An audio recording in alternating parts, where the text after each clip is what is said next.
Folks, the Bible tells us that in the last days, we will see a certain level of anti Semitism that will be like nothing we have ever seen, that would actually increase. And every time we open up the news, we turn over a new article that speaks about things going on in Israel, we see evidence of that. Now, this is interesting because this might sound like an everyday news article, but I want you to understand the conspiracy going on here, for lack of a better term. So here's the title of the article, and this, I think, is going to be educational.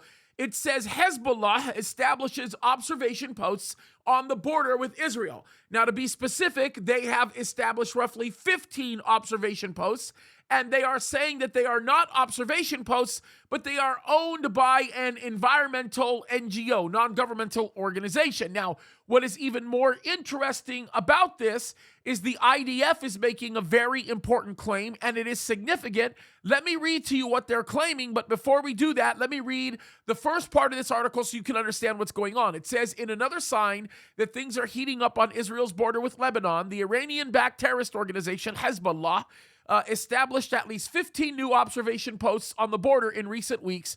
And this is, of course, being reported by Israeli television. Now, the IDF said that the Hezbollah observation posts are, and this is correct, a violation of the United States Security Council Resolution 1701, which ended the 2006 Lebanon war. Now, the article says that the UN resolution stipulates that armed groups other than the official Lebanese military and peacekeeping United Nations interim force in Lebanon, which is UNIFIL, right, must remain north of Lebanon's Litani River. Now, that is never changed. That has always been a part of the Security Council's resolution. But what is remarkable about what Hezbollah is doing right now and what Lebanon is allowing is the fact that the UN Security Council is remaining silent on this. As a matter of fact, they're remaining eerily silent on it, to the point where it would seem as though they are almost consenting to it. Now, I guarantee you that any representative from the UN will say, no, that's not the case. But we have seen this established in pattern after pattern after pattern after pattern. An agreement gets put into place to protect the interests of Israel. At least that's what they say it is. It's actually making Israel more vulnerable.